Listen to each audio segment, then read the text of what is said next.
15절에서 20절 같이 교독합니다. 거짓 선지자들을 삼가라. 양의 옷을 입고 너희에게 나아오나 속에는 노략질하는 일이라. 16절. 그들의 열매로 그들을 알지니 가시나무에서 포도를 또는 엉겅퀴에서 무화과를 따겠느냐. 이와 같이 좋은 나무마다 아름다운 열매를 맺고 못된 나무가 나쁜 열매를 맺나니. 좋은 나무가 나쁜 열매를 맺을 수 없고 못된 나무가 아름다운 열매를 맺을 수 없느니라. 아름다운 열매를 맺지 아니하는 나무마다 찍혀 불에 던져지느니라. 20절. 이러므로 그들의 열매로 그들을 알리라. 아멘. 아멘. 자, 우리가 몇 번 소개했는데요. 신학자인 분이 데이비드 웰스라는 유명한 분이 있습니다. 자, 몇 번 소개했죠. 자, 이분이 이렇게 얘기했습니다. 자, 오늘날에는 실제로 착한 것보다 착하게 보이는 것을 더 중시한다. 외양이 실제보다 훨씬 중요하다. 예. 자, 착하게 보이는 것, 예. 착한 것보다 착하게 보이는 것이 사람들에게 더 중요하게 다가오는. 그러니까 어떻게 있어요? 사람들이 외양에 신경을 더 많이 쓰겠죠. 요즘에 뭐 정치 지도자들도 마찬가지예요. 보면은 그냥 외양 이런 보여주는 이미지에 많이 신경을 씁니다. 자, 오늘은 특별히 우리가 늘 산상수훈으로서 그 후에 그러니까 7장 후반부에 나오는 그런 말씀인데요. 자, 오늘 말씀은 거짓 선지자를 왜 분별해야 되는지. 결국 그들을 분별하기 위해서는 나의 영혼을 지키기 위해서 분별해야 된다. 그런데 그 거짓 선지자는 어떻게 알 수 있느냐? 바로 열매를 알 수 있다. 열매로 알 수 있다라고 말씀하고 있습니다. 자, 왜 천국의 지자는 거짓 선지자를 분별해야 합니까? 그 이유는 겉으로는 양의 탈을 썼지만 그들은 천국의 백성을 멸망의 넓은 길로 인도하려는 이리들이기 때문입니다. 자, 우리 말씀 보겠습니다. 마태복음 7장 15절 말씀 같이 읽습니다. 시작. 거짓 선지자들을 삼가라. 양의 옷을 입고 너에게 나오나 속에는 노략질하는 일이라. 겉에는 양의 옷을 입었어요. 그래서 겉에는 굉장히 선하고 좋은 사람으로 그렇게 보여집니다. 그러나 속으로는 뭐예요? 노략질하는 일이라는 거예요. 잡아먹는 그러한 동물이죠. 자, 마태복음 7장 16절도 같이 읽습니다. 시작. 그들의 열매로 그들을 알지니 가시나무에서 포도를 또는 엉겅퀴에서 무화과를 따겠느냐. 자, 열매로 그들을 알 수 있다라고. 그래서 만약에 가시나무에서 포도가 열매가 맺혀질 수가 없죠. 엉겅퀴에서는 무화과를 딸 수가 없죠. 그래서 좋은 나무에 좋은 열매가 맺혀집니다. 만약에 열매가 안 좋다, 나쁘다 그러면 나무도 좋지 않다라고 말씀을 하고 있습니다. 자, 하나님은 외모로 사람을 평가하지 않습니다. 자, 말씀 한번 봅니다. 자, 로마서 2장 11절 말씀 같이 읽습니다. 시작. 이는 하나님께서 외모로 사람을 취하지 아니하십니다. 하나님은 외모로 사람을 취하지 않습니다. 자, 그래서 하나님은 우리의 내면을 보시고 우리의 신앙생활, 우리의 모든 것들을 살펴보시는데, 그렇지만 우리 인간은 연약하기 때문에 여전히 외모로 사람을 평가하죠. 자, 외모 연구소의 설립자인데 이분은 그 외모만 40년 동안 연구하신 분이야. 그래서 이분이 룩스라는 책을 썼어요. 고든 패처라는 분인데, 자, 룩스라는 책을 썼는데, 이게 룩스라는 게 이게 뭐 본다는 거 아닙니까? 자, 이 책에서 자, 이 사람들이 그러니까 외모로 평가하는데 학생도 외모가 잘나면 이 점수가 이 플러스 점수 보이지 않게, 또 사회생활에서도 외모가 출중하고 뛰어나면 이 직장 안에서 승진하는 거, 또 사랑받는 것도 더 받는다는 거예요. 또 심지어는 이 재판을 할 때 범죄자인데, 자, 한번 보겠습니다. 자, 범죄를 저지른 경우 외모가 뛰어나면 형량이 줄어든다고. 이게 통계적으로 그렇대요. 통계. 이게 통계로 뭐 이렇게 하는 얘기예요. 그냥 하는 얘기가 아니고 과학적이라는 얘기예요. 외모가 뛰어나면 형량도 줄어든다고 합니다. 예. 자, 이렇게까지 되니까 사람들이 어때요? 어떻게 하면 외모로 자기가 잘 예쁘게 잘 나타나려고 노력을 하죠. 그러니까 이제 성형외과 이런 것이 굉장히 발전하는 겁니다. 특별히 우리나라는 또 성형외과가 굉장히 뛰어나잖아요, 세계적으로. 지난번 올림픽 때 일본 사람들이 이러는 거예요. 유난히 한국 그 배구 선수들이 예쁘다는 거예요. 중국 사람들, 일본 사람들이 비교해 보면 그냥 어쩌다 한두 명 있는 게 아니라 한국 사람들은 전반적으로 다 예쁘대요. 그러면서 하는 얘기가 다 성형을 하는 것 같다고 그렇게 비아냥거리는 식으로 얘기하는데, 자, 그렇습니다. 자, 그래서 이 자꾸 외모에 신경을 쓰다 보니까 심하게 얘기하는 사람은 나는 얼굴을 싹 갈아버릴 거야 이렇게 얘기하는 사람도 있어요.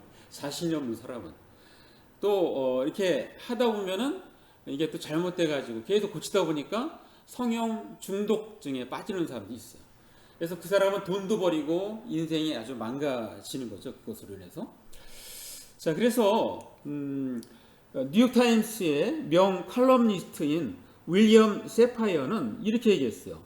인종이나 성별, 종교와 같은 인류가 극복해야 할 차별 요소에 외모를 더해야 한다.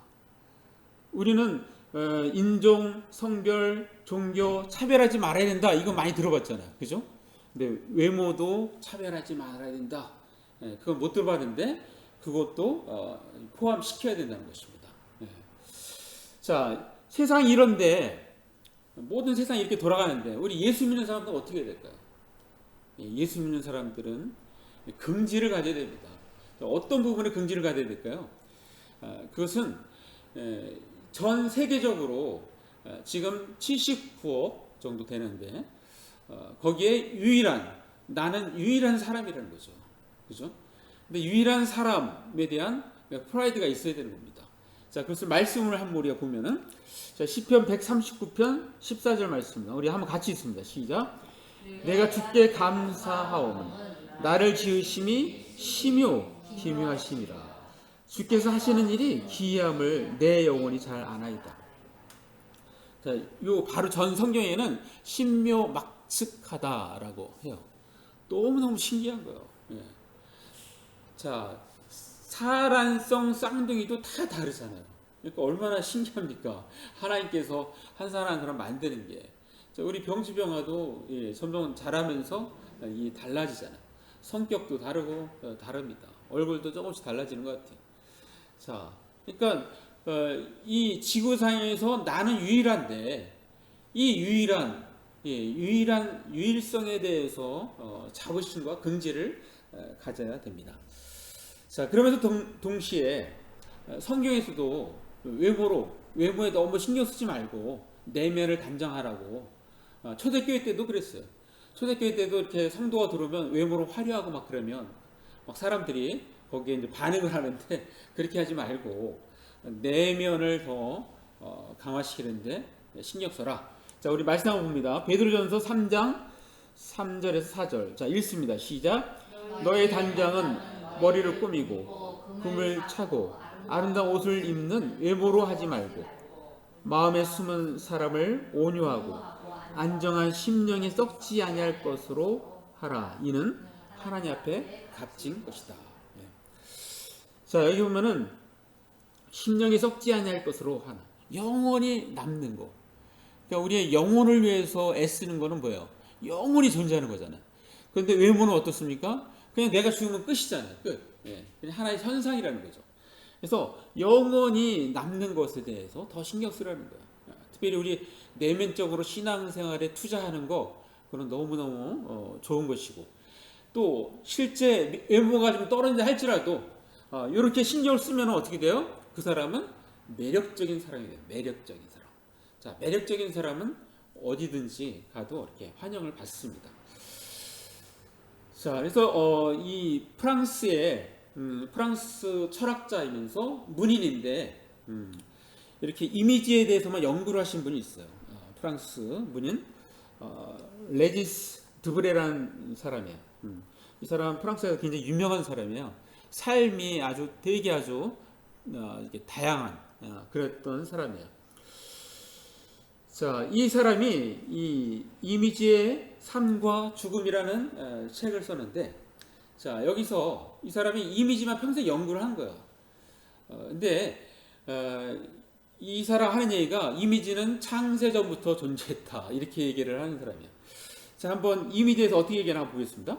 자, 이미지는 곧 필멜의 존재들에 대한 인간의 애절한 집착이라고 이해했다. 그러니까 필멜이라는 것은 뭐예요? 반드시 멸망하는 존재들에 대한 인간의 애절한 집착이라는 거예요. 그래서 우리가 고대 이렇게 무덤을 파보면 거기에 막 그림 같은 게 있잖아요. 벽화. 예. 그러니까 그 이미지로 남기고자 하는 그러한 애절한 집착이 있다는 것입니다. 자, 그래서 이것을 우리 일상적으로 삶에 보면은 사람이 죽으면 어떻게 돼요? 영정사진 있죠. 영정사진. 그죠? 제가 이제 얼굴은 그냥 빼버렸어요. 이게 이게 또 누구를 해야 될지 잘 모르고 이게 또 문제가 될 수 있으니까. 그래서 이런 영정사진으로 해서 시신이 있지만 그러나 이 영정사진을 통해서 그 사람을 항상 떠올리고 이 사진을 보면 어때요? 그 사람 늘 살아있는 거죠. 그래서 납골당에 가면 어떻게 됩니까? 납골당에 가면은 다 이렇게 사진이 다 이렇게 있습니다.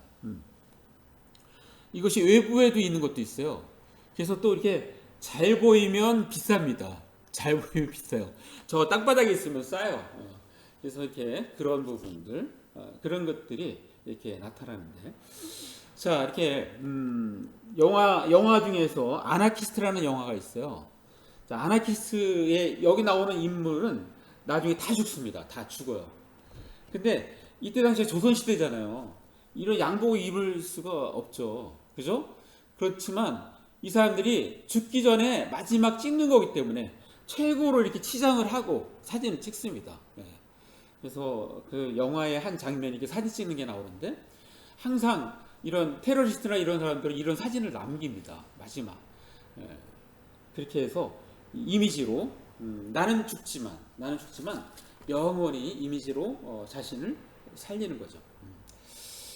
자, 우리는 지금 천국의 제자는 상대방의 열매를 보고 분별해야 합니다라는 제목의 설교를 듣고 있습니다. 그렇다면 어떻게 해야 할까요? 자, 세 가지로 정리하겠습니다. 첫 번째는 날마다 주님과 교제해야 합니다. 한번 같이 있습니다. 시작.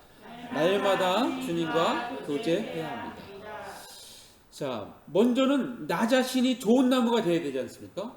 그러니까 나 자신에 대해서 먼저는 뭐야? 좋은 나무가 되기 위해서는 날마다 주님과 교제해야 돼요. 왜? 주님은 거룩하시고 사랑이 풍성하신 분이기 때문에 내가 주님과 가까이 할수록 우리는 주님의 좋은 품성을 닮아갑니다. 자, 실제 이렇게 닮아가는 것을 가장 극적으로 보여주는 것이 바로 모세가 있습니다. 모세. 자, 출애굽기 34장 35절. 자, 한번 읽습니다. 시작. 이스라엘 자손이 모여서 모세의 얼굴이 광채를 보므로 모세가 여호와께 말하러 들어가기까지 다시 수건으로 자기 얼굴을 가렸더라. 네. 자, 모세가 40일 동안 금식하면서 하나님 앞에 이렇게 교제를 하니까 하나님을 닮아서 얼굴에 막 빛이 나는 거예요. 빛이 나니까 쳐다볼 수가 없잖아요. 그러니까 자기가 빛이 나는지 몰랐어요. 모세는. 근데 사람들이 막 이러니까 이미지로 한번 봅니다. 자, 이렇게 막 사람들이 모세를 쳐다볼 수가 없어요. 이렇게 빛이 나니까. 그래서 모세가 이때부터 어떻게 해요? 이렇게 올라가기까지는 수건으로 얼굴을 가립니다. 수건으로 얼굴을 가려서 사람들이 자기하고 이렇게 대화를 할 수 있도록 그렇게 합니다. 또 산에 올라갈 때 다시 또 수건을 벗고 그렇게 해요. 자, 이렇게 빛이신 하나님과 가까이 있다 보니까 얼굴에 그런 강력한 빛이 나오는 겁니다. 자, 이것을 또 말씀으로 표현한 것을 한번 보겠습니다. 자, 잠언 27장 17절 말씀 한번 같이 읽습니다. 시작. 철이 철을 날카롭게 하는 것 같이 사람이 그의 친구의 얼굴을 빛나게 하느니라. 자, 우리가 좋은 친구를 사귀게 되는 이유가 뭐예요? 그 친구를 통해서 내 자신이 변화받을 수 있습니다. 그렇죠? 더 향상이 되는 거죠. 향상. 그래서 우리 부모 입장에서도 자녀가 친구를 사귀는데 친구를 되게 현찮은 애, 예를 들어서 건달 같은 애를 사귄다. 그럼 어떻게 해요? 어떻게 하는지 사귀지 못하도록 막아야 됩니다. 예, 막아야 돼요. 그렇지 않으면 그것 때문에 화를 입습니다. 예, 화를 입어요. 우리 형님들 옛날에 이렇게 보면은 어렸을 때 맨날 패싸움하고 막 그랬거든요. 패싸움. 그러니까 친구들이 껄렁껄렁하고 맨날 이렇게 그런 애들이 보면 반드시 패싸움 합니다. 예. 그래서 어려움을 당해요. 뭐 있는 그 싸워가지고 합의시키려면 어떻게 해야 돼요? 있는 피아노를 팔아야 되고 막 이런 현상들이 벌어지는데, 그래서 자녀가 친구들을 사귈 때 좋은 친구를 사귈 수 있도록, 자, 철이 철을 날카롭게 하는 거를 이미지로 한번 보겠습니다. 자, 이게 이 철이 칼이 날카롭게 잘 들게 하려면 어떻게 해요? 철로다가 이렇게 이런 거를 여러분 옛날 같으면은 푸주간에 가면은 볼 수 있죠. 이게 막 이렇게 쓱쓱쓱쓱 해갖고 사용하는 것을 볼 수 있어요. 철을 날카롭게 합니다.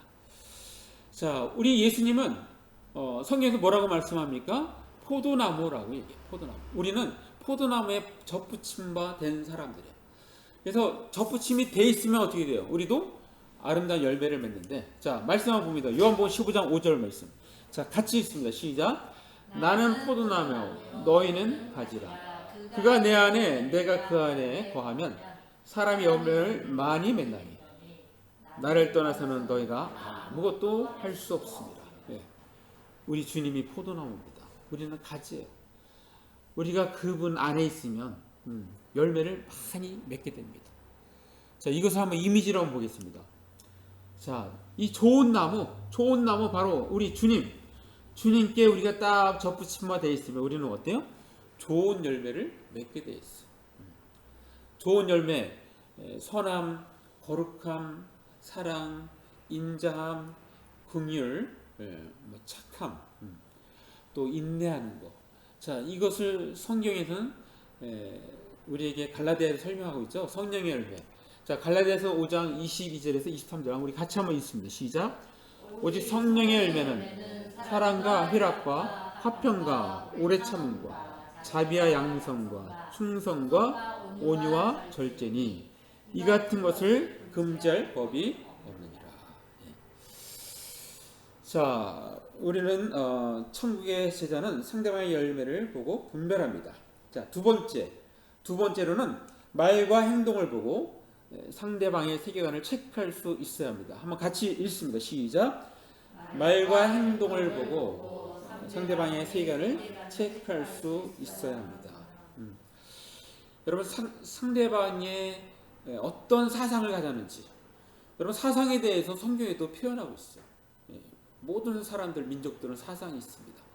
그런데 하나님은 어떤 분이에요? 그 사상을 잠재울 수 있는 분이에요.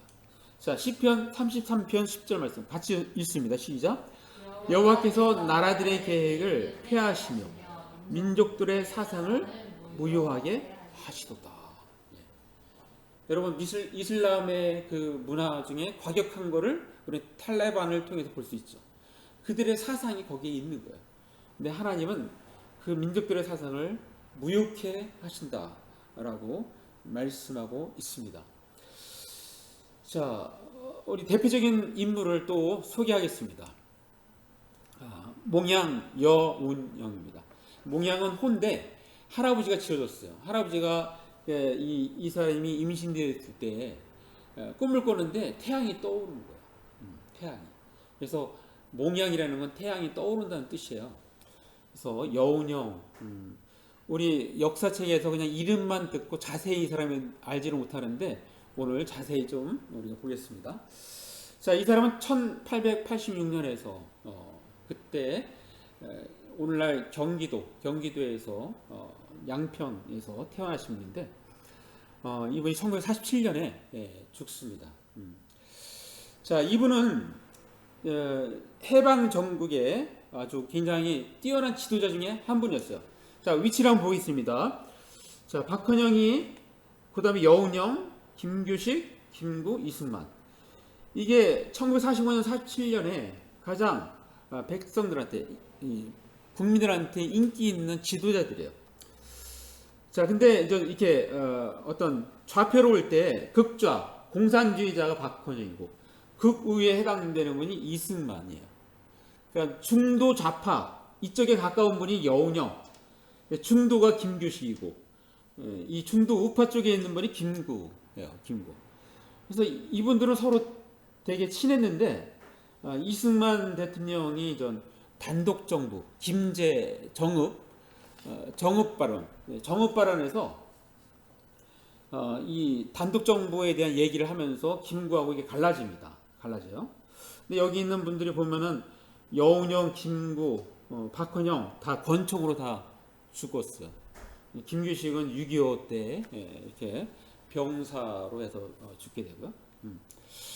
자, 이 여운형이 자 당시에 이렇게 가장 양심적인 지도자는 누구인가 이렇게 설문조사했을 때 여운형이 가장 높았어요.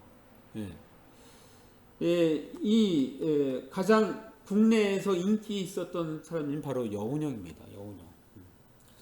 이 사람은 굉장히 얼굴도 잘생겼습니까?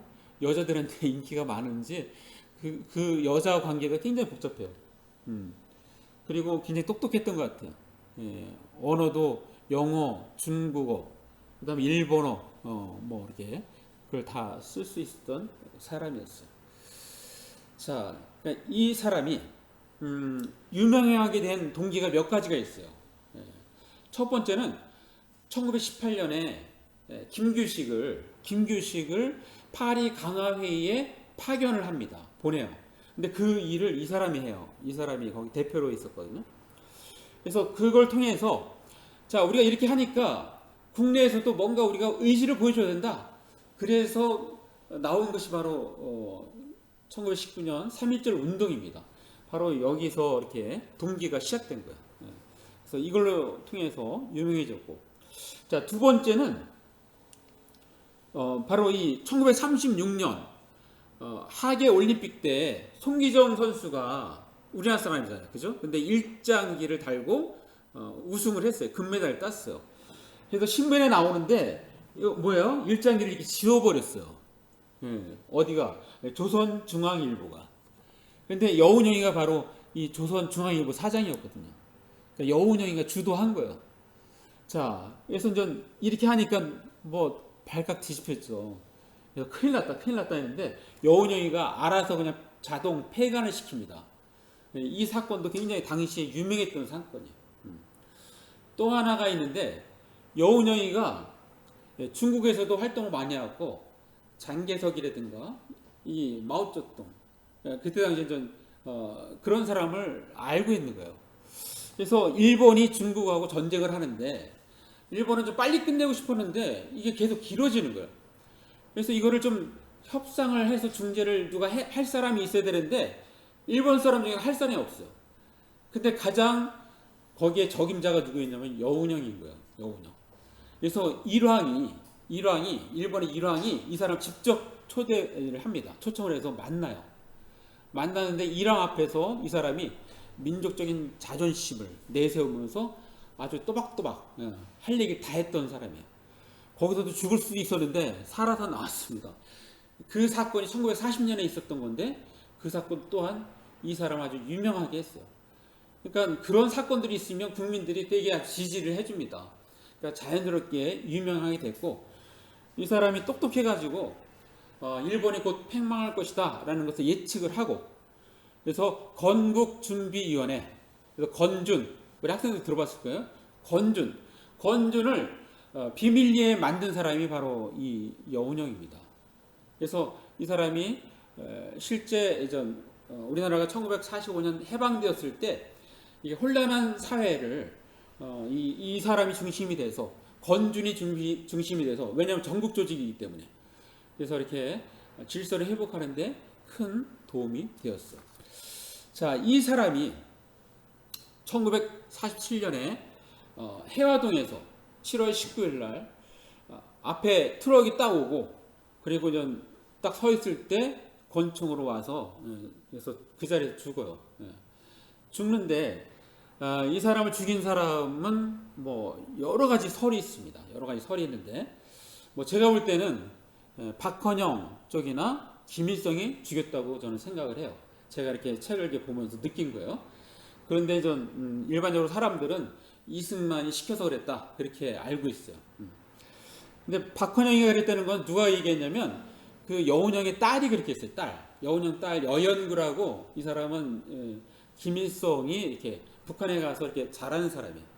왜냐하면 이 여운형이가 계속 암살 위협이 있었어요. 이게 11번째 죽은 거예요. 그 전에 막 집안에 또 폭탄이 터져가지고 그래서 도저히 이제 가족을 같이 둘 수가 없는 거예요. 그래서 여원구하고 여연구 두 딸을 김일성한테 보냅니다. 왜냐하면 김일성하고도 친분이 있기 때문에. 그래서 북한에서 자라요. 그래서 북한에서도 이렇게 어떤 지위를 얻고 하는데 그 사람이 김일성을 통해서 들었을 거 아니에요.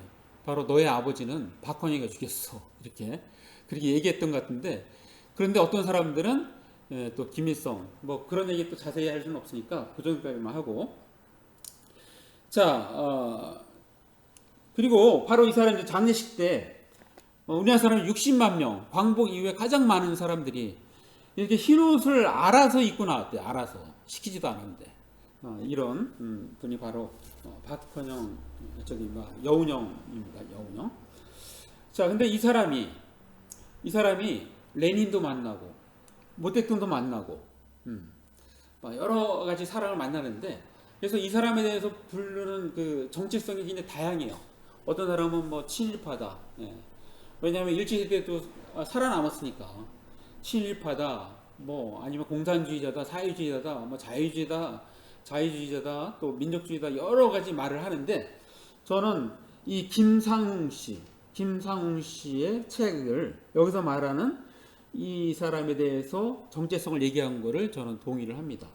자, 이 몽양 여운형 평전에 뭐라고 얘기했냐면 이렇게 얘기했어요. 여운형은 조선의 자주적 독립과 해방, 통일정부 수립을 위해서 싸웠던 진보적 민족주의자다.